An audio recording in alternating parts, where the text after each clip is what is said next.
been almost 2 months since we've talked about prospects, which is just way too long. Let's be honest. Welcome into Fantasy Baseball today on Tuesday, December 14th. Frank Stampfl joined as always by Scott White, who is out there just ranking all of the prospects right now by position. You can find those on the website, cbssports.com/fantasy/baseball. Scotty, how is that going for you? It's almost done. My long off-season prospect slog is nearing a close. I have 19 more pitchers to write about for my top 30 pitching prospects, which was easier to narrow down this year than it usually is. Like, I feel like 30 pitching prospects, normally just scratching the surface of what that position has to offer. But boy, it's gotten to be really hard to evaluate minor league pitchers to the point that, I don't even know that I can confidently call 30 pitching prospects, at least as far as our audience is concerned. Is Mackenzie Gore on the list? Yeah, he's on the list. On the list. There are a few holdovers like that like Nate Pearson, and I'm sure we'll talk about these guys on this show. Nate Pearson, Mackenzie Gore, Sixto Sanchez to some degree, where you could make a case to leave them off, but then you have to find somebody to replace them, and I'm just not sure. I'm just not sure I'm willing to give up the upside for. I don't know. Do you know what I'm trying to say, Chris Welsh? We have Chris Welsh here. Who is that? That's Chris Welsh. You know him. AKA Welsh. He is here. I was gonna welcome him in at some point. I swear I was gonna do it. Yeah. But anyway, you know him. He's the man behind everything in this league, and of course, host of the Prospect One podcast, which I think if you're listening to this podcast today, you probably are going to be interested in. What's going on, Welshie? What's up, guys? Yeah, no, Scott was looking for that prospect, line there. Just like, get me back in, roll me back in. I know exactly what you were saying.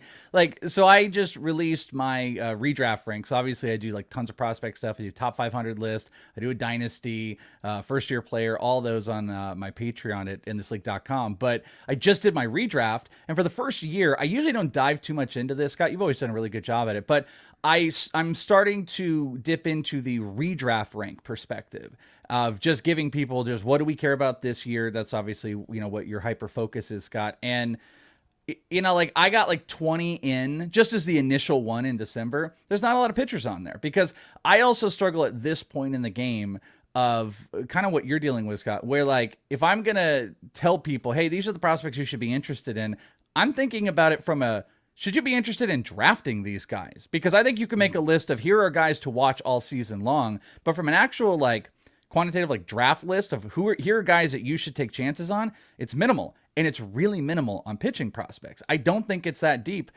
There's Boz, there's Joe Ryan.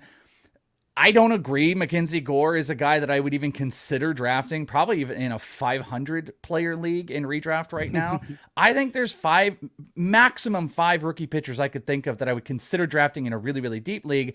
Then it gets a lot bigger if you're talking about, let's look into the whole season. Mackenzie Gore might be an option. You can get into guys like Hunter Green. Nick Lodolo would probably be on the latter list of, being on the guys I might consider drafting. But it's brutal. It is brutal to rank pitchers in general, whether it's redraft or prospect, and thinking about guys that are worth early investing on. I don't know what's that deep. I think it ends with Sixto Sanchez and it starts with Shane Boz, and what's in between there, it's not really pretty. Yeah, to be clear, my lists aren't specifically redraft focus. But proximity. Proximity is a big thing. Yeah, I weigh proximity probably heavier than a lot of prospect lists would. But, yeah. Mackenzie Gore, I'm not necessarily thinking this year, just the hope that he regains or ever he rediscovers that that ability that made him the consensus number one pitching prospect at this time a year ago. Yeah, and that's going to be a good one to debate into this because I was very hyper focused on Mackenzie Gore in 2021, and I saw tons of him. I got to see 3 of his 4 starts out here in Arizona, not in the AFL but in rookie league, and then I got to see him in the AFL and. He is up and down, and we'll talk about it. He's an enigma, wrapped in a paradox, as I would say, for pitching prospects. I would say my concerns about evaluating pitching prospects right now is I mean, I go through this list of 30 I'm writing up, and how many of them even pitched 100 innings last year? Like, there were so many who threw between 60 and 80 innings, which isn't even really like a starter's workload. So what are you getting from them? Like, how much can you trust the numbers they put up? And what role they're going to take? And maybe that's what maybe that was B.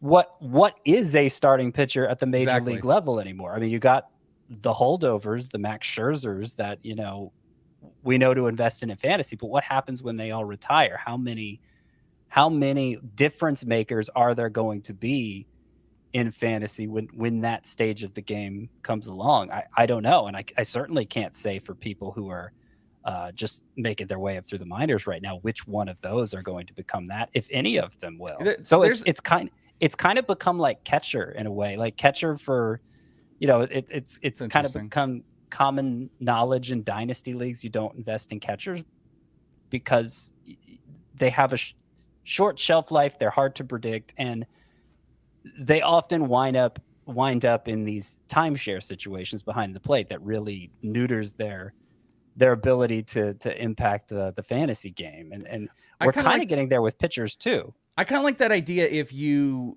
package what you're talking about with pitching into elite pitchers. So I think that's what you're getting at. When you package, like, here are the game-changing aces, and you package those guys into kind of being like catcher, you're not wrong about that, because, I would say a majority of these of the proximity pitchers, whether you're looking at redraft or the guys that are close in proximity, they're not elite. There's not elite guys. I'm not going to put Shane Baz in that category. I'm not going to put Aaron Ashby, even in the short sample size, into like some crazy elite category. And the top pitching prospects that are maybe a little bit away is like, Grayson Rodriguez. I mean, he's elite at the minor league level, but is he next level game changing? I don't know, maybe. So it's a very, very short list of guys that are even close to that. And the time it's taking for guys to come up and then actually get to elite levels really does kind of throw it into that catcher territory where it's very few and far between. And you could take that one of two ways. You can covet it, or you can, not pay the high costs on both sides of it. Some people will covet, I have the advantage. Salvador Perez in redraft will kind of have that for catchers. Or you can just say, all right, I will let these people jump in on that, and I'm going to get this big clump of good value even later, and I'll take the latter half of a tier. Yeah, I think what's so interesting, and you mentioned it there, we talked about it on your podcast actually too, Welsh, was maybe we're being affected by, like, when we're ranking and projecting pitching prospects for the future, maybe we've been affected by how many have failed recently. I mean, specifically the top guys, right? Like every year, like a Mackenzie Gore or Nate Pearson, we brought up like Forrest Whitley's name, and it feels like just the top pitching prospect that everyone covets has kind of failed us for a while. And they were can't miss. On the pod, we talked about Alex Reyes. Alex Reyes was one of the best pitching prospects I remember seeing in the last 5 years. He was one of those guys that cracked the top 10, and he couldn't crack a rotation, and he's been put in the bullpen. And Forrest Whitley, same thing. There was the next guy. Boom. Can't stay healthy. Lost 2 years of control. Mackenzie Gore has gone through the same thing. Yeah, I definitely think the negative, the loss, and the end result is making it become a blanket statement on everybody instead of looking solely at specific players. And that's not necessarily a wrong take. I think it actually helps prevent a lot of risk. And that's why, I have a blanket statement for anybody when they show me trades. I'll say, but even if I like the trade, I'll first say, I hate making trades centered around pitching. I hate it because the volatility, the injury, especially pitching prospects. People will send trades. Hey, would you trade this one really good veteran for, they'll be like, hey, would you trade Eloy Jimenez to get Grayson Rodriguez, Cade Cavalli, and then I can get Jarren Duran? No, because I don't want to center trades around pitching prospects because of volatility and a lot of the stuff that we're talking about as well. Yeah, and we'll talk about some of those names. Mackenzie Gore, Sixto Sanchez. We have some Dynasty Buy or Sell a little bit later on. I crowdsourced our fantasy baseball today. I just combined fantasy and Facebook together. Fantasy Facebook is actually pretty nice. That's a pretty nice segment. Yeah, our FPT Facebook group crowdsourced some prospects there that people want to hear about. And of course, the AFL. Last time we had the Welsh on, we were kind of talking about some players that were performing well at that point in the AFL, and it's now over. So we could talk about some of the biggest standouts from the Arizona Fall League. And I think that's a good place to start. Welsh, I listened to the podcast that you did with James Anderson over on the RotoWire Fantasy Baseball podcast, and I thought it was very well done. You guys basically recapped all of the AFL. But I thought something that was so interesting and that people kind of need to keep in mind here is, yes, while it's fun to follow what happened, we have some baseball to follow, some box scores to look at throughout the offseason. You don't want to like put too much stock into what happened here one way or the other. Yeah. Whether it was a prospect who was awesome at the AFL or maybe a prospect that let us down. So your general thoughts on just that whole idea. Yeah, no, I think it's paramount. I think it's so key because it's a tough place. Pitching was awful. It was some of the worst pitching I've ever seen in the Arizona Fall League, but also top-end talent was some of the worst that we've ever seen. I think you had a lot of pitchers working on stuff. You had some high-end. Jackson Rutledge is a perfect example with the Nationals. Big 6'8" pitcher, big fireballer. Everyone loved him coming out of college. He looked awful. He looked just atrocious. He had one good game, and it was in the championship game, and it was a lot because he was also trying to work on his slider. So he couldn't command his fastball. He's really good deception, but he would try to work his slider in. No one would swing in it because he had no command. Then he'd go back to the fastball that had no spin, and dudes were just raking on him. So it inflated offensive stats. Bad pitching inflated the offensive stats, and pitchers working on things hurt themselves as well. So overall, you should always be careful about the stat lines. I think there's multiple players that are the exact reason behind it. And I think some people could point to me, the players that I give passes on. One of the guys like Joey Weimer with the Milwaukee Brewers. Joey Weimer is fun.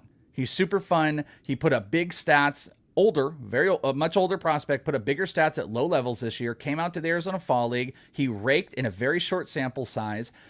He's a big body guy. He's got a mullet. He's a personality. People are like, oh, this is so fun. Joey Weimer season, blah, blah, blah. Best Brewers prospect. It's not. Like, his swing is one of the crazy. I'm on video going to show you this for a second. He's like this. He comes here, and on the video people, and his hands come out to here.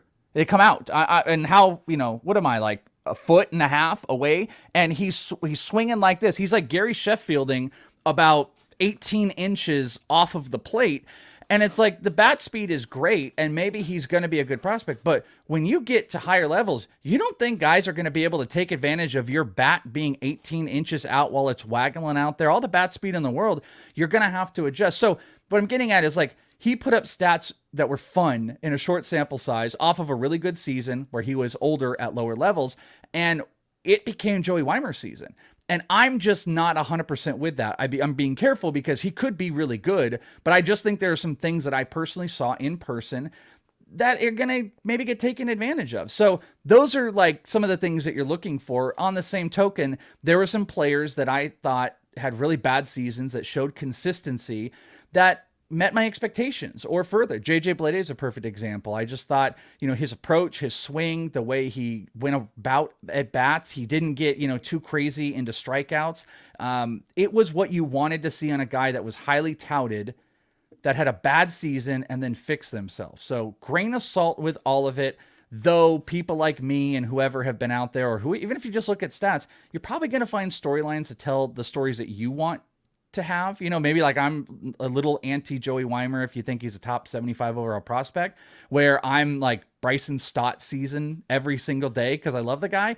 So you do want to be careful about the major steps that you put into it because it's highlighted. It was on some TV on MLB. 0.15%, like that's about what you should take into this, and just look for the mechanical type of things. Don't just look at the stat line for the AFL. Yeah, and I think that's why you are literally the best person to have on here, Welsh, to talk about these players, is because you were there to see what was going on. So let's just jump right in. Nelson Velazquez was named the MVP of the Arizona Fall League, a 22-year-old outfield prospect with the Chicago Cubs. Hit .385 in the AFL, 9 homers, 17 walks to 34 strikeouts in 26 games. So still a good amount of strikeouts in that small sample size. A couple of down seasons in the minors, but he did bounce back this past year in 2021. He has some power. He has some speed. He strikes out quite a bit, cut it down, as he progressed to AA. So, Welsh, what do you think about Nelson Velazquez? What did you see from him down there in the AFL? Yeah, I think he's a prime example of this, but maybe on both sides. Okay, So Nelson Velazquez, probably before the AFL, was kind of a nothing sandwich to most people. He was really fun when he first came out, big power prospect who just had poor results over multiple years, never really showed any signs of anything fantastic. This year, got better, still young, 22 years old, got up to AA.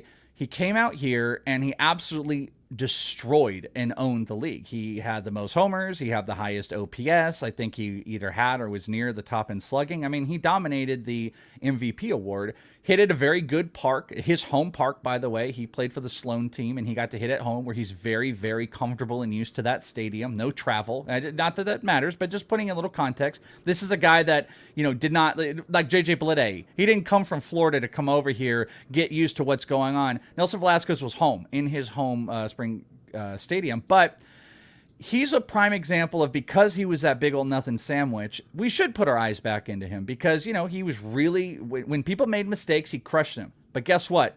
A lot of mistakes in the AFL. A lot of mistakes. And he took advantage of them like plenty other guys did not do.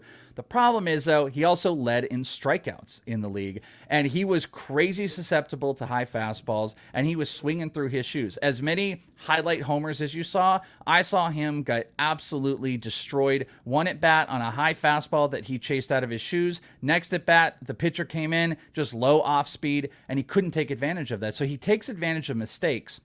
But if you were to look at him winning the MVP and the stats, you might think, oh my God, Nelson Velazquez, this might be a top 100 prospect that no one knows about. I don't believe so. I think he's super susceptible to the high fastball, to any of the fastballs, really. I think he's still learning pitch recognition. He's got good speed. He's fun, but he's not a top 100 prospect to me. And that would be a prime example of like, AFL watch and be careful. I would not be, I would be the seller on Velazquez if someone wants to really buy in right now. Maybe we'll be wrong. Maybe all these fixes will come in. This confidence will carry over because he's a guy that could hit 30 homers if he consistently hits.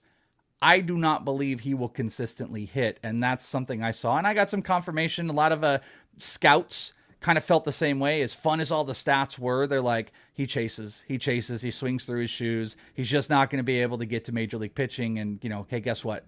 There wasn't major league pitching in the AFL. Outside of Jordan Hicks, who was there for like 2 games, and it was awful. There was no major league pitching there. Scotty, Nelson Velazquez played 34 games at AA this past season. So I guess there's a chance if he rakes in 2022, he can make it to the Cubs. I mean, they have other prospects, so I don't think that they're going to rush him or anything. But do you have anything on Nelson Velazquez?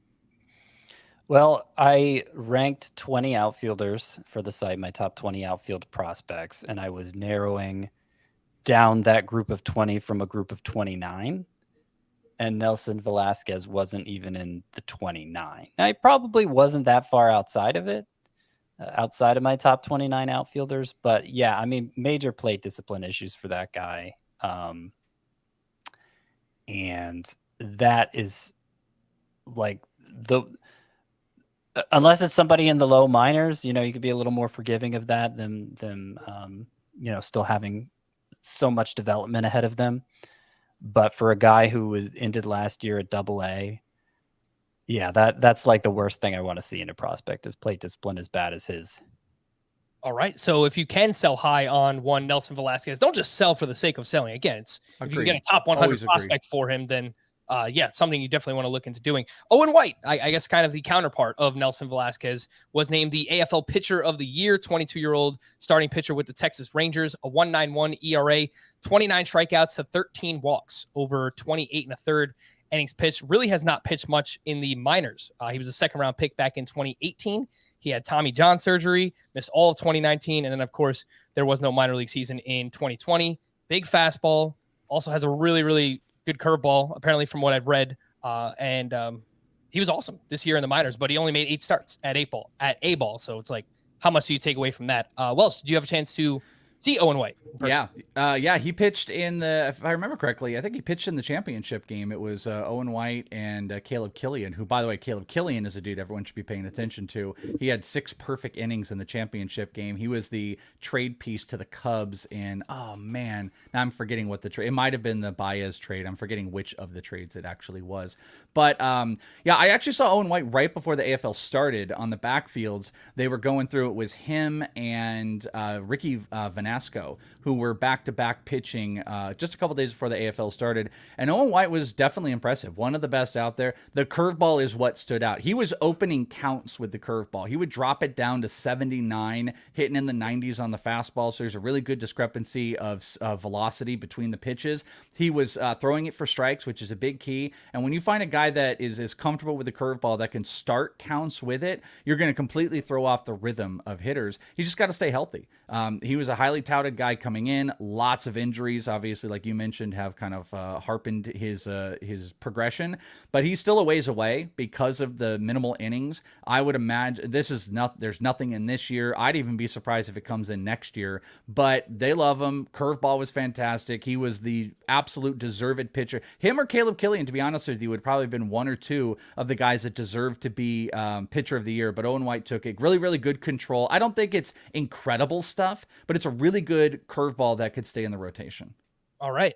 Interestingly enough, the Texas Rangers, they have some pitching prospects on the way. I mean, Owen White is a ways away here, but they do have Cole Winn. Obviously, they used their first round pick on Jack Leiter in this past year's draft. So some pitching prospects on the way. In a vacuum, Welsh, who would you rather have in Dynasty, Nelson Velazquez or Owen White?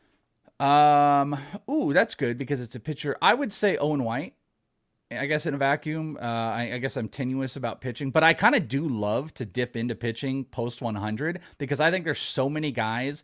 We've done this a million times, but like people get really like stuck on lists. They're like, that guy's 79. And it's like, do you realize like guy 51 to like 150, there's like small differences, maybe a couple tiers that involve in there. So, I could be talking about a guy, I think it's in the 140s that actually might have, just a small notch different than the guy at 85 or something like that. So I tend to think there's like a really good tier or clump of pitchers that exist in that people aren't in on. And those guys jump. You saw that this year. I mean, Shane Baz is kind of one of those guys. Joe Ryan specifically was one of those guys. Aaron Ashby was on nobody's list. So those are the type of guys that you can get in on. Owen White, I think, is in that trajectory. I think Owen White has a better chance to be a major leaguer than I think Nelson Velazquez does long term. So I go Owen. All right, Scott, why don't you start us off with this next prospect who was amazing in the AFL as well, and that's Juan Yepez of the St. Louis Cardinals, who doesn't really have a true defensive position, but he plays a little bit everywhere, first base, third base, a little bit of corner outfield. He's 23 years old with the St. Louis Cardinals, hit .302 with 7 homers, 8 doubles, 26 RBI in the AFL, makes a really good amount of contact, double-digit walk rates. You like the plate discipline there. And if the universal DH comes to the National League, I think that there's a real chance that he starts the season with the St. Louis Cardinals. He played 92 games at AAA already. So I kind of just think he's ready. Where are you at, Scott, on Juan Yepez? Yeah, I mean, given his age, he's going to be 24, or he already is 24, perhaps. I don't have the exact birth date here, but he's right at that age where you expect a player to get called up. He's already mastered the upper minors. I mean, a big issue for him was that he's positionless, basically. Playing time at first base is something that is difficult to come by. So, the likelihood of the DH coming to the National League, I think it makes a big difference for somebody like Juan Yepez. But I mean, in terms of hitting profile, he does look like he could be a thing. He's made a lot of adjustments in recent years. He's changed his swing. He's learned to make better swing decisions. His physique has changed quite a bit, so he's tapping into his strength more. And 27 home runs at 367 at bats this past year. I mean, that's obviously great home run rate. I think he's somebody who wasn't really on my radar in dynasty leagues before I did this offseason deep dive into prospects. But I would say Juan Yepez, while probably he won't make my top 100 list, he wouldn't be far outside of it. All right. Specifically at first base, that's where you have him ranked among his positions. He is your number 7 prospect just behind Vinny Pasquantino, who we will talk about a little bit later on as well. Welsh, what do you think about Juan Yepez?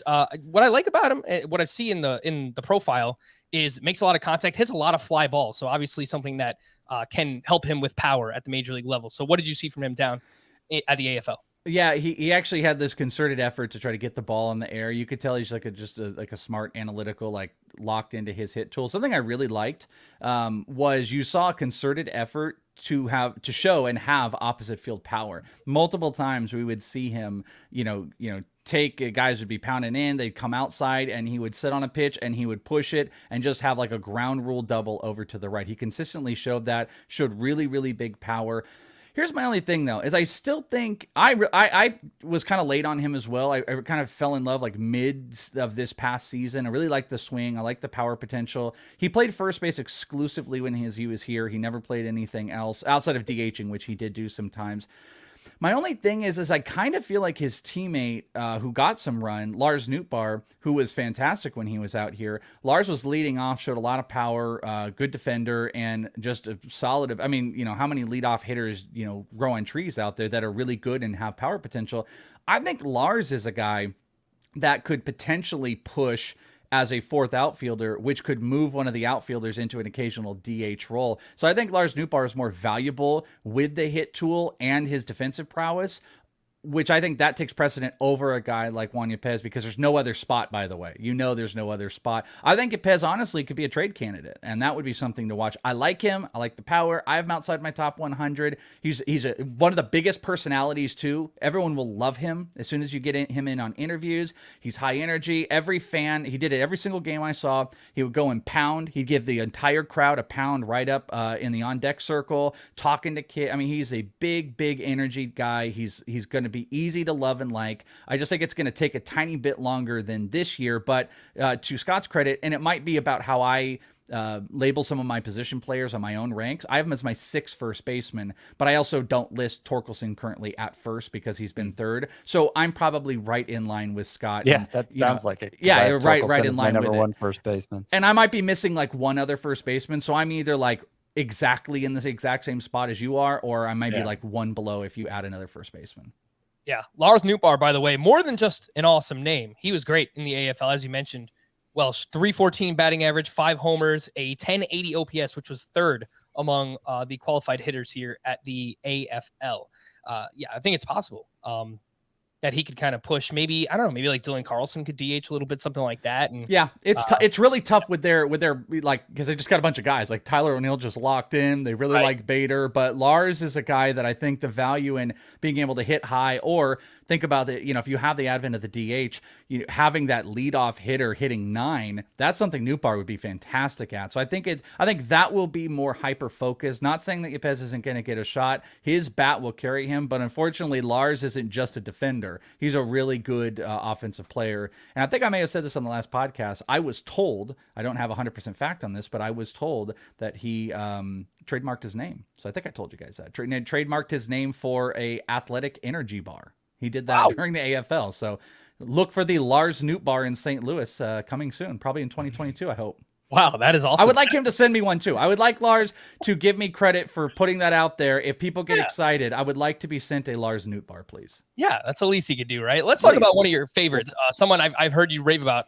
Scott, what do you want to say? What do you want? He had a Nootbaar. I just wondered if there were going to be newts in this Nootbaar. That seems like a weird ingredient for. If there weren't, wouldn't you be disappointed if there wasn't? I don't really know what's in an energy bar. Well, it would be an athletic. No. Well, but that would be the first one. See, there's the market right there. See, he's already got the market. You don't know if there's newts in a energy bar? I don't know. No, I don't know. Now there is. Okay. Yeah. All thanks to Lars. Lars, you made that a thing. Welsh, one of the prospects I know you like quite a bit who was down at the AFL, Bryson Stott, 24-year-old shortstop prospect with the Philadelphia Phillies. He had 318, 2 homers, 7 doubles, 5 steals. Definitely can hit for some batting average. Looks like he'll be able to. Some speed, some power. He progressed through 3 levels this past season in 2021. Got 10 games in at AAA. About league average strikeouts. Walks a ton. Hits a lot of line drives as well. He is Scotty's number 13 shortstop prospect on the site right now. What did you see from Bryson Stott? I loved him.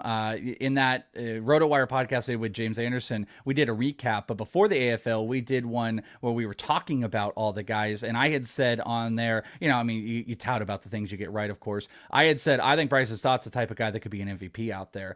And I think the only thing that held him back was a lack of power. He didn't show off a ton of power when he was out there, but he was just crushing doubles. Towards the end, he did lay out just a couple absolute moonshot homers, which I've got one of them on my Twitter if people want to see it, at chat, is it the Welsh?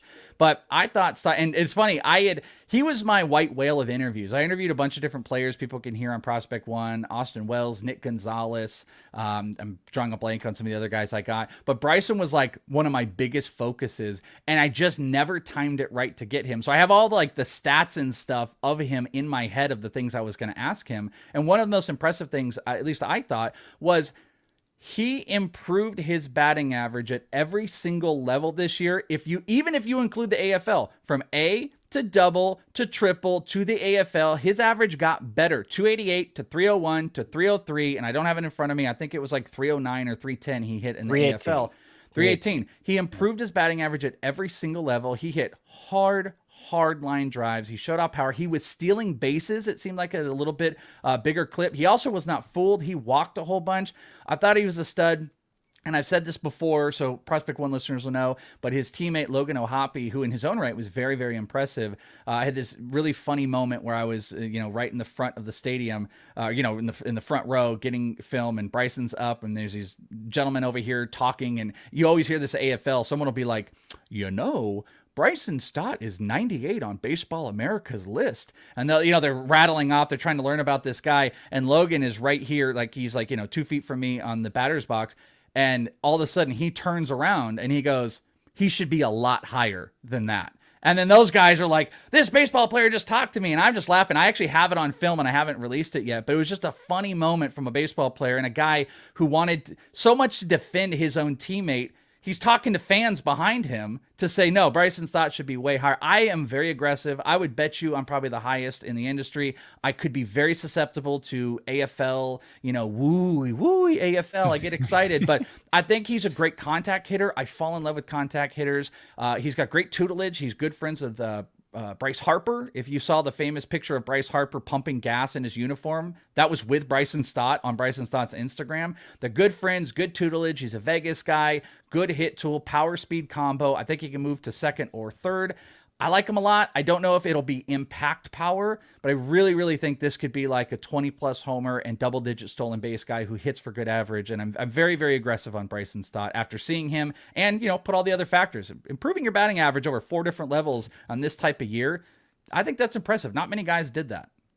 Scotty, what do you think? 10 games at AAA, obviously 24 years old. I think there's a good chance that maybe it's not the first 2 months of the season. Yeah. Assuming we have a full season, by the way. Yeah.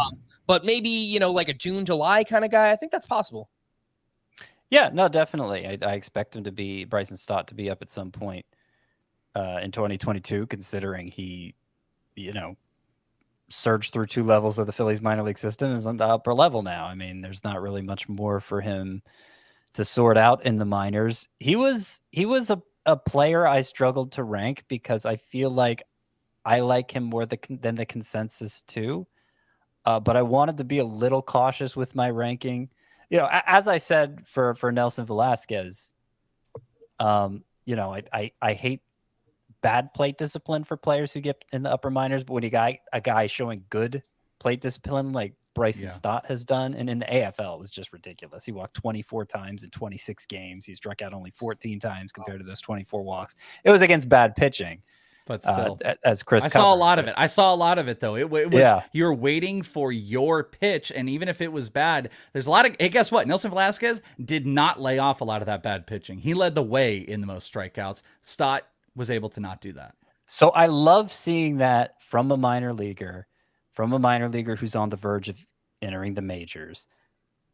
And in the recent past, my belief for hitters was that that's the most difficult hurdle to clear. Power they can learn on the fly. Power they can pick up after they reach the majors. I'm not sure if that's going to hold true in this new era we're entering into with the deadened baseball and the way exit velocity had a much stronger correlation to power, at least according to my observations. And there are questions about whether Bryson Stott makes the kind of impact necessary to deliver, impactful power at the major league level. So I have him 13th in my shortstop rankings behind guys like Brady House of the Nationals, their first round pick this past year, Khalil Watson of the Marlins, Jordan Lawler of the Diamondbacks, 3 first-round picks just from this draft class. I have them back to back here in my shortstop rankings, and then I put Bryson Stott behind them. But I could be talked into moving him ahead if you think that's something I should do, Chris. Who are the guys again? The trio of first-round shortstops from this past year: Brady House of the Nationals, Khalil Watson of the Marlins, and Jordan Lawler of the Diamondbacks. I do have, there's a fourth one from that draft class, Marcelo Meyer of the Red Sox, but he's definitely ahead of those guys. So, okay, so this is what's difficult for me. I'm very, like, macro focused on prospects. I don't wait, and this is something people I think know about me and should know about me. When I rank, I don't rank heavy on proximity. And there might be something to it. I've kind of talked about this ad nauseum now, but I really think, like, proximity is going to be the big hyper focus, not just in like industry, but it's going to spill over more than it ever has before for everybody else. And what that's going to do is that's going to create more value into the guys that are closer than it ever has in the past. So you could take advantage of that. So I'm setting this all up to say, from a long-term perspective, I have those shortstops, those young guys, all ahead. Brady House is right on the cusp, but if I were shortening my window, if I only cared, let's just say I was hyper-focused into 2 years, I would say I'd be comfortable with him over all of them.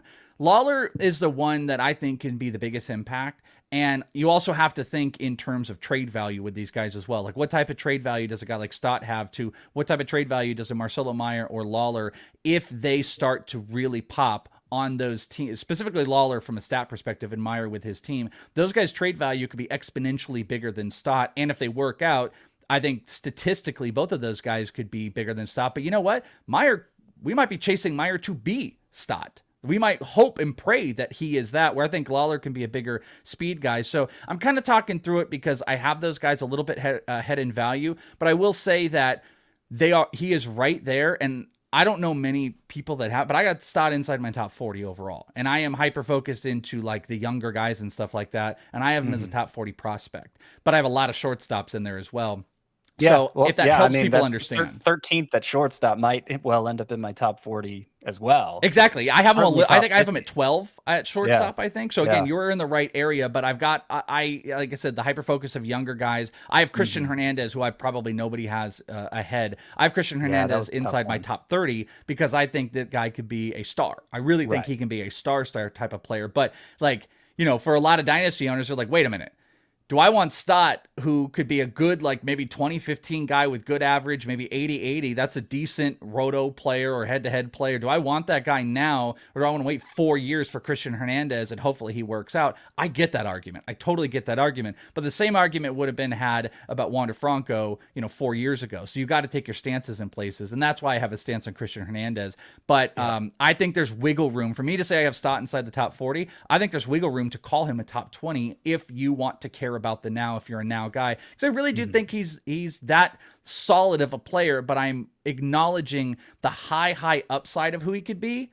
That might be dicey. If you trade for him, you're like, oh man, I want 35 homers. I want the next, I want Trevor Story with the Rockies. I don't know if you can get Trevor Story, man, but I do think you're going to get a really solid prospect, which you will find the value on over what you just experienced with prospects. And it's the same thing I think where sometimes people essentialize Wander Franco, because like Wander Franco is great, but I'm not sure if Wander's going to be, Fernando Tatis Jr. So we get a little up on that sometimes, but I'm with Stott.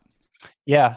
I mean, one of the calculations here too that I don't think gets talked about is, what we're talking about essentially is we're weighing ultimate ceiling versus floor, right? We're weighing the upside of a Christian Hernandez or a Jordan Lawler versus the security of a Bryson Stott, who is going to deliver something soon. When a Jordan Lawler or Christian Hernandez, look, I don't think they'll be nothing, but there's a higher chance they'll be nothing than there is for Bryson Stott, just because they have so far to go. Yeah, Maitan is still in people's heads. So. And a big part of that calculation is just how deep your league is, right? Like absolutely good call. Most of my dynasty leagues are 24 teams. They're very deep. They're deeper than probably what most of the audience listening plays in. And so I can understand selling out harder for upside if you play in a deeper league than if you just you just need a guy who's going to fill a spot for you. Yeah. There's almost with 100% certainty, we can say Bryson Stott is going to capably fill a spot for you, but is he going to be a top 12 shortstop ever? That's really what it comes down. And I put him in exactly. It's a really, really great way you said that. I put Stott in that territory where I think he's good enough where he can be in the tier if you want to take that chance. Where I think some would argue, he's not really in there. Like, I'll go upside. I think Stott is good enough where the floor is there, the ceiling is solid, that if you don't care about the future upside, you don't want to risk it, he's one of the guys that I think is a solid bet on if you don't want to play a 4-year game. And I wouldn't fault anybody for playing a 4-year game. There's risk with Jordan Lawler. There's strikeout risk. There's risk with Marcelo Meyer that it might not be anything solid. Brady House, probably not going to play shortstop. There's risk with Khalil Watson. There's risk with all those guys. Stott might not have that. So that's why he kind of exists in a tier that you could take advantage of. And I think that is kind of part of a broader conversation just about the first-year player draft this year, Welsh, where it's just there's not like I don't know. It's just like not top heavy like it has been in years past, really, right? Like there's no, I don't know. You tell me, is there any like star or anyone that you feel great about calling like a future fantasy star in the first year player draft? I mean, I'm a little bit biased. I really like Jordan Lawler. Jordan Lawler is my number one. Most people, one thing I did, biased because you're a Diamondbacks fan. I mean, sorry, biased because I'm a Diamondbacks fan, I suppose. But Jordan Lawler was seen for a long time as the number one prospect. We talked about it in the last episode I did with you guys. One of the things I've done, and you guys both took part in, and Frank was on the episode this week to break it down, I do prospect ADP. So I created a 200 ADP system that's on my Patreon. And Marcelo Meyer was the number one first-year player guy. And it was almost unanimous. I think 3 of the 4 leagues, he was the number one. Ironically, in Frank and I's league that we drafted together, Lawler was number one. But that shows you kind of where that's at. I don't know. This is not the, 2019 Bobby Witt, Andrew Vaughn, Adley Rutschman year where it was like, holy cow, buy whatever you got to do, get inside the top 5, buy one of those guys and, take it to the bank. Because you also had first-year player from an international perspective on Jason Dominguez. This is not that. I think there's a lot of risk. But I think at the end of the day, we could look back on this and we could see tons of value. But am I trading up? Probably not. I mean, me maybe because I like Lawler, but am I trading up and selling the house? No, I don't think so. I think there's a small difference between the top 4 shortstops. Leiter, personally, I really, really like. I think he's in that upper echelon already tier of pitchers. So I would just kind of let the draft come to me. He's number 4 in my pitcher prospect rankings here. I think that's what I have too. I'm not looking at it, but I'm pretty sure I have him number 4 in my first year player. But I wouldn't argue if you wanted him number 1 if you're in a points-based league. I mean, frankly, I play in the league Scott was talking about, as does Frank. I think there's an argument for Lawler to go, for Leiter to go number 1. I hope he doesn't, because I think I have the 2nd or 3rd pick, so I hope that doesn't happen. But I think there's an argument for it to happen because it's a points-based league and he's an ace. Yeah. All right. I think I have like 8th or 9th pick in that draft. So Welsh, I mean, if you have any recommendations, you might get one of the 4 shortstops, Frank. I could see any of those 4 shortstops that we've mentioned here becoming studs. Those names again: Marcelo Meyer, Jordan Lawler, Khalil Watson, and Brady House. I could see any of them becoming studs. They're all teenagers though, so there's. Lawler, though, the oldest, he kind of has that Bobby Witt where he was like 19 years old.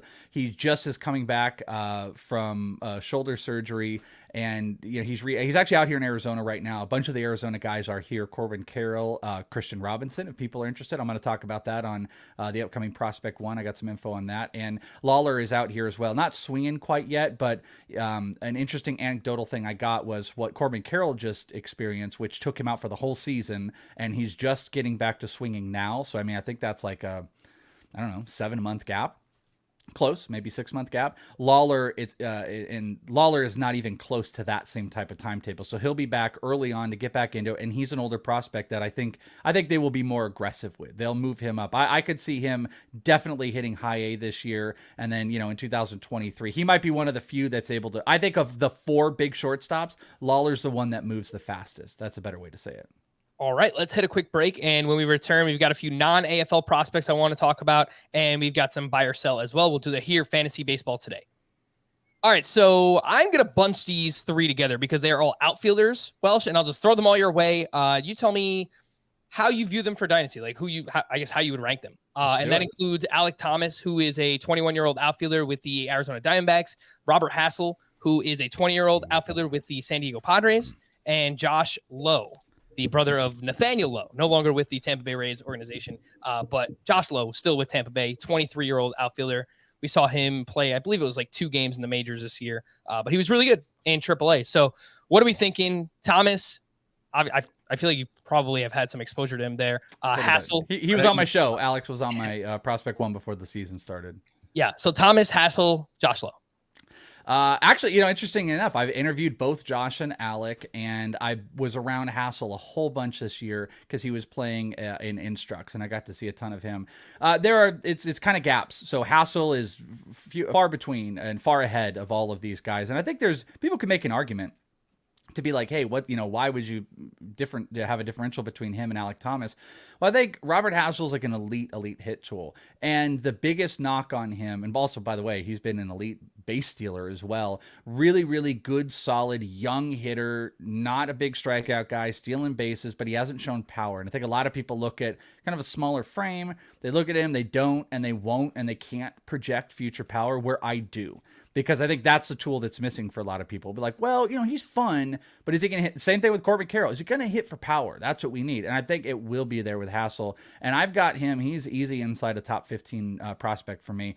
Alec Thomas is the next tier. And that might be a surprise to a lot of people that I have Alec over Josh Lowe, because Josh Lowe has the potential for playing time early on. And, projections are very favorable on him, but I love Alec. I think he's a pro's pro. He was working with some major leaguers in the offseason, had a fantastic year. He's even projected on Fangraphs right now on a 40-game marker to, 4 homers, 4 stolen bases, but hitting 267. If you put that over a season, he'd at least be a 15-15 guy. I think he can hit at the top of the order.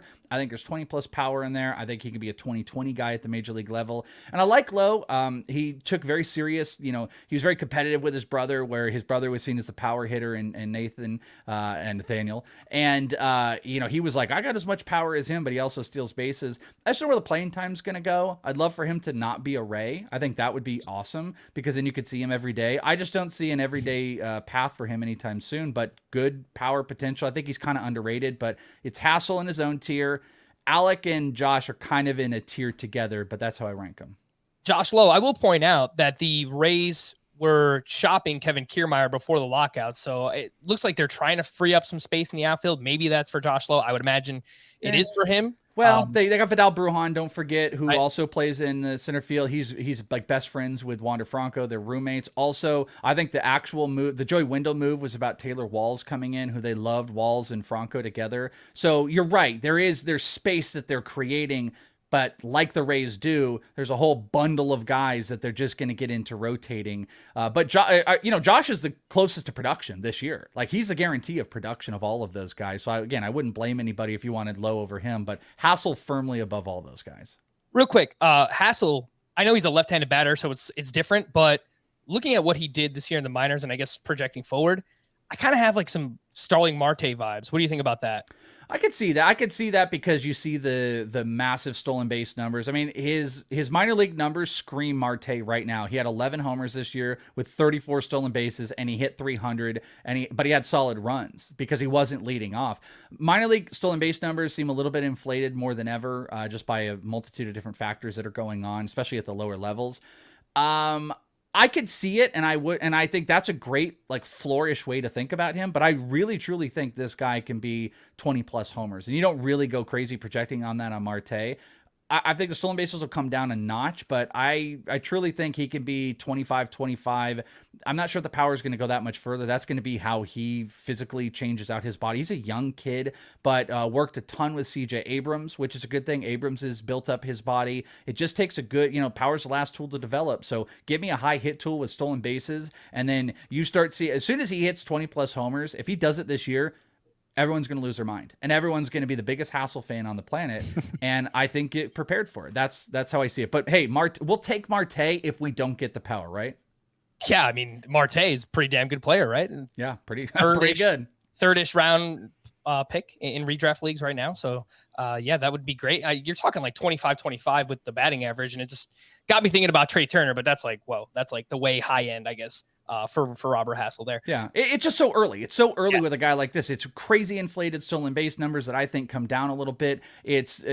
I mean, you got to admit, even for like what people, go on him about power, he had 11 homers in 400 and something at bats, in his first major league year that was, intersected with COVID and all the crazy stuff. I actually think those power numbers are pretty impressive for a high batting average hitter, and I expect those to go up this year. All right, Scotty, I know that you had a few requests last time we had the Welsh on, and we didn't get to those requests. So I'm going to turn this over to you. The floor is yours. You can ask the Welsh about these two prospects because I think that they are super interesting too. Yeah, they are. They're both first basemen, and you don't see a lot of first base prospects to begin with. And they both just had crazy productions in the minors last year. They were in those 24-team dynasty leagues, two players I was picking up toward the end of the season because they hadn't really caught anyone's attention before then. So they're actually available even in dynasty leagues that deep. And they are, in order of how I have them ranked, Dustin Harris of the Rangers and Vinny Pasquantino of the Royals. So I'd like to hear your thoughts on both. Yeah, Chris ironically, Welsh. Well, thank you, the Scott. They actually share a complex too, which is an ironic thing if anybody cares. Royals and Rangers share a complex out here, so they are probably familiar with each other.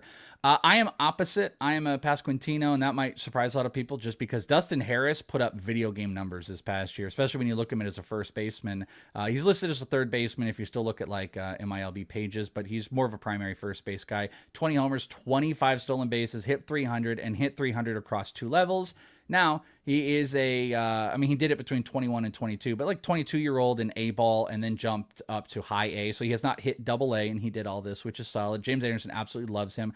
I saw Dustin in person about 5 or 6 games during Instructs, and physically, he's crazy impressive. Like, it's kind of scary. Like, he's just a big muscle-bound dude, and you look and you go, wow, this kid is stealing 25 bases. Yeah, he can run. They list him at $185. I don't think so. I think he was closer to 200. He was just a big dude. List him at 6'2". I'm 6'4", and I want to say he was almost eye level with me. So that is impressive in what he did, but he wasn't good during Instructs, and I don't want to read too much into that, but he wasn't fantastic. It was a long season, but he just chased everything. It was really hot during Instructs as well. Didn't make any contact whatsoever, swung through a bunch of stuff, but physically imposing and made a really, really good output on the season. But I'm a little bit, unfortunately, I need you to do it again for me. Like, I need confirmation bias on him. If he goes, then I'll join everybody, but I'll be behind the pack and not get credit, which is okay. But I think he's a good gamble because of the stolen bases. I love Vinny Pasquantino, though. Sorry, go ahead. Well, Dustin Harris, you mentioned he was swinging through everything in Instructs. The strikeout rate was 15.7% between low A and high A this year. Yeah. And he was kind of old for the levels, I believe. Yeah, he's already 22. 22 at high A is not it's not the worst thing in the world, especially if you consider them lost minor league season, but it's not ideal. It's not exactly what you're looking for, but that's my problem with him, Scott, is it's a few of these guys that have done this where I'm looking for boxes to be checked. There are certain things I'm looking for. He checked everything. He didn't have a crazy strikeout rate. He dominated at both levels. He hit over 300. He walked a decent amount. He hit for power. He stole bases. There's nothing that jumped out to you as bad. So that's why you have to give him credit, and he has to be seen as a top 100 prospect. But there's just something about looking at him and, I think his body might move him off from flexibility in other spots. And, you just hope these guys, especially when you see them in person, they do a little bit something for you, especially when you see a couple games, and he never did. So that just kind of stood out to me a little bit. But he checked all the boxes, like you said, and that's something you have to give extra credit for. Pasquantino, though, was just an absolutely elite hitter. He really doesn't have much of a stolen base profile, which I think is, something that you have to build into it. Now, he is even older, and he only got to double A, which is another thing to consider. So this is a 23-year-old who's in high A, who hit 291. Really, really great walk rate, though. 33 walks to 38 strikeouts. Then went to double A and got even better. 11 homers in 55 games. Walked more than he struck out. And I was, sourced through a source, but I was told by a source that there was a coach in the Royals that said that they liked him over Nick Pratto. They like Pasquantino over Nick Pratto. And I think that, people have a concept of that now and what that means, that he is just a better overall bet. He's a more trustworthy bat, one of the hardest working prospects out there. And outside of, Bobby Witt, like Pasquantino's right up there. So I've got him inside my top 75. I'm going to be aggressive on Pasquantino more than Dustin Harris. And that might be foolish in fantasy, to be honest with you, especially if Dustin hits again and he steals those bases. Then, think of what we used to pay for Paul Goldschmidt because we could get 12 stolen bases at the first base position. You get that again with a guy like Dustin Harris. Let's go. But I think Pasquantino is a guy that we could see sooner rather than later. And I really think he could hit in the middle of the order and he'd be exciting. Think of a run first team like the Royals are. You get Bobby Witt in there. Maybe he's hitting 3. You've got guys in front like Whit Merrifield. Maybe if Mondesi starts working again, and then Pasquantino's coming up in the rear. He's hitting 4 or 5 and just RBI central. He's a guy that I would make a big bet on this year because I think he could legit be a 4-category guy as a relative no name, coming into the season. Yeah, I mean, it's heartening to hear how much they like Pasquantino's bat because I feel like that's the sort of player who gets passed over on traditional prospect lists, which then sometimes carries over to fantasy prospect lists, is the plotter, right? The guy who can't really play anything but first base, but is just an incredible hitter. And so, he doesn't get much credit on prospect lists because he has that narrow path to playing time. But I like to gamble on that in fantasy if I feel like that path exists. And in Pasquantino's case, I'm not sure it does. I mean, you got to think Pratto's going to get preferential treatment over him. He's a stud defender. That was one of the things that stood out to me because I saw Pratto in his debut. Stud defender, great bat, good contact early on. I agree with where you're going with it, that it's going to be hard to get Pratto off of that, but that doesn't mean there's not a DH spot. Well, except MJ Melendez is on the verge of breaking in too, and they have Salvador Perez locked in behind the plate. So where's MJ Melendez going to play? They did play, actually, ironically, they played Melendez at third base. Little bit of third towards the back end of the year, which I think is real. I don't think that's like a real plan for him. Yeah, but I mean, like Salvi has been more of, again, it actually proves a point where if Salvi is your DH long-term, Melendez has actually a better path than a guy like Pasquantino, or it's Pasquantino versus Pratto, which one is going to go. They could put one in the outfield. Nick Pratto changed his body, I would point out to a lot of people, really, really changed his body where he got a little, I don't know if it's bulky or too much this past year, and he really kind of thinned in, that I could see him moving to like a left field spot for Pasquantino. I think he did get some time at right field at the end of the season. And good arm in there as well. He was just a stud dude. But I think Pasquantino is going to get the first shot over Nick Pratto, and that's going to be the big key. If he sticks, I don't think Pratto's going to move him off of there. But we'll have to wait to see. I love them both. Guy. I mean, we're arguing who's more worth investing in, and I can't believe we're so excited about Royals. I actually made a different decision, Pasquantino and Harris. In a different league. In one league I have for Harris and another league I have for Pasquantino. So I guess I kind of hedged my bet there. I was going to ask you how close those two are to you because you said you had Harris above. Are they like relatively close? Well, they're 4th and 5th in my first base rankings. Oh, who is in between them? Well, no one if they're 4th and 5th. I'm sorry, 4th and 6th. Oh, okay. 5th is Seth Beer. I have Beer behind him, and Diamondback homer, love Seth Beer, love a lot about him, but I have Pasquantino over. I have both of them over Beer right now. I mean, I'm assuming Beer is the opening day DH, provided there's DH in the NL. Good point. So that was part of my thinking there. But it's logical. It was close between those three. I kind of went back and forth between the three of them as I was putting together these rankings. All right, well, good problem there for the Royals to have. Yeah. Maybe the rebuild coming sooner rather than later for their team. Man, I wanted to do buy or sell. We got like no time left. We could do lightning round buy or sell. Yeah, let's do lightning round. Let's spend 30 seconds. I can do that, right? Yeah, no doubt about it. Sure. I have all the faith in you, Welsh. So let's just run through these names pretty quickly. And these are prospects or players who have debuted, who have fallen on tough times. So we will talk about buy or sell, basically. So Welsh, we'll start with you. Jarren Duran, who was basically like all the rage this time last offseason, and he got off to a really good start in AAA, played 33 games with the Red Sox, and was not very good. Lots of strikeouts, lots of ground balls, struggled against lefties. What do you think? Buy or sell in Dynasty? My quick note is a smart analytical hitter. Big push. His dynasty value is so low that I buy because of the upside. It's so low and people are out that I think it's foolish not to take a shot because he has an opportunity to win the gig, which I don't think he's going to actually be given when the league gets back going. But I would buy because of how low it is right now to make that gamble. And I will point out that Steamer projections have Jarren Duran for 13 homers, 15 steals. So if you play in a deep league, a 5 outfielder league, that's something that could have. I think he's post 100 in a lot of people's minds, and there are prospect lists that have him way outside the top 100. That's why I think you buy to gamble. Scott, real quick, buy or sell Jarren Duran in Dynasty?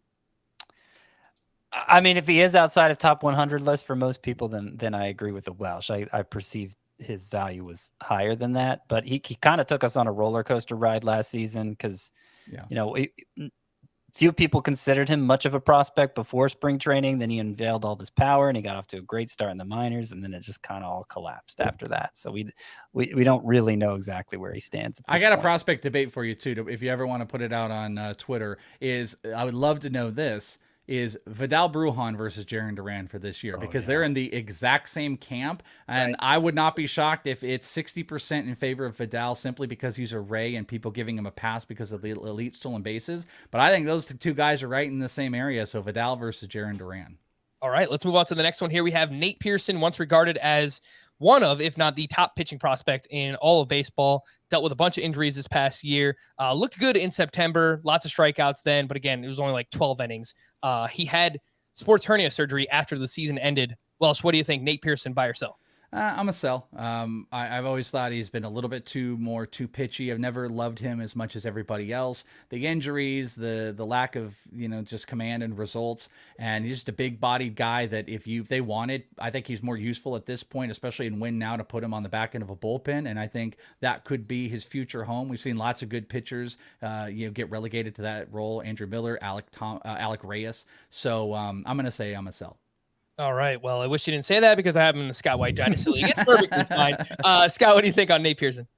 I think I'm a buy. Do you know what his ADP was in those prospect mock drafts you did? I will take Chris? a look right now. He did not go in mine. In the draft I was a part of, 180 picks, and Nate Pearson was not selected. I think that's because he exhausted prospect eligibility. I think that's the. No, he hasn't. He hasn't.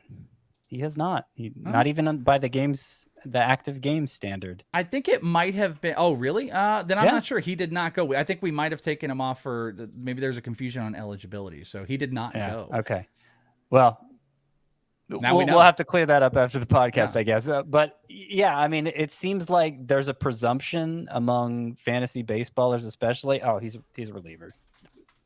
They're just he's a reliever, and they're moving on. And I've noticed that for him and for Sixto Sanchez and for Mackenzie Gore, it feels like fantasy baseballers are more anxious to move off of these guys than traditional prospect evaluators. And so I'll take a chance on that. I mean, we know what kind of upside Pearson has. I admit the odds of him reaching it seem lower now, but if I feel like you could get him for next to nothing in some dynasty leagues. And like what out there at pitcher is more projectable? Not that much. I will throw in MLB.com in their top they have their prospect stuff. They're a great barrier to know if someone has exhausted the major league rule, and he is not on their prospect list. So I don't know the exact thing which took it off, but he has exhausted prospect eligibility enough to be removed from MLB.com's top 30 on the Blue Jays. That's always just been a good barometer for me, because you get lost in like the games played and active days on the roster. Yeah, I thought I looked into it, how many days he was on the active roster, but I may have gotten that wrong. Yeah. All right. Welsh, for this one, for these next couple, just give me a buy or sell. Jeter Downs. Sure. Sell. Scotty? Yeah, I agree. Mackenzie unless Gore. you can get him for nothing. I mean, Mackenzie Gore. Sell. Scotty? I'm more interested in buying Lowe. For if you like relievers, especially. buy. If you're in a save hold league, buy. Or long innings, buy. If you like starting pitchers, sell. Yeah, I mean, just what a truly nightmare season for Mackenzie Gore. I mean, that's really the only word that you can use. And then he was awful in the AFL too. He only made 3 starts, but gosh, he was bad. Welsh, Drew Waters. Ooh.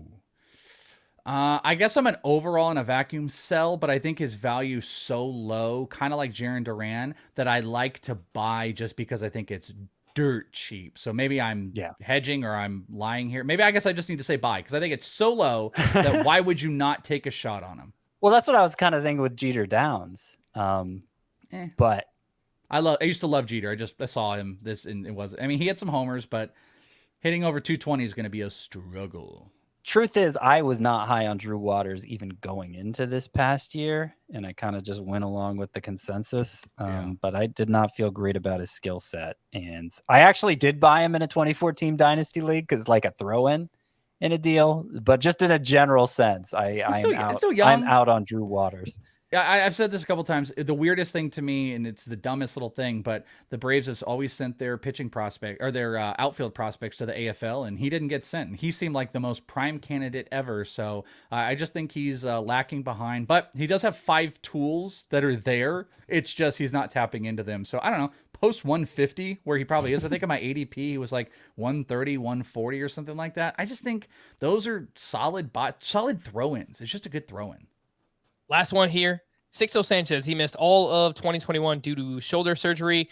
He repaired a capsular tear and cleaned out the back of his right shoulder. Welsh, what do we think? Sixto Sanchez. I'm a buy. I'm still a believer in Sixto. I don't love the injury stuff, but, like hitting 99, high velocity, getting swings, just command. He's been a low ERA guy in the minors. I just believe in Sixto. The injuries make it really, really rough, but I think it's one of the best times to buy him coming off of an injury. And I think he could, in that rotation, I guess he's not going to be an ace anymore because they're just littered with him. They grow him off of trees, but they do great things with starting pitchers. And I think he can overcome it. And I think from a talent perspective, I think he's got the best stuff of all of those guys. Maybe, sans a changeup or two here from an Alcantara. But I'm a buyer on Sixto. Scotty, Sixto Sanchez. Uh-oh. Yeah, I'm a buyer too. It really comes down to, does he come back this capsule tear with his velocity still intact or doesn't he? Because if he does, you're looking at a guy who already proved he could handle a major league lineup. And if he doesn't, then okay, we'll see what's left. But he's more of a ground ball guy than a bat misser anyway. So or at least that's what he's been so far. I think he has the potential to miss more bats. But I think maybe he could even survive with reduced velocity. So yeah, it seems like a lot of people are scared, and I think unfairly so.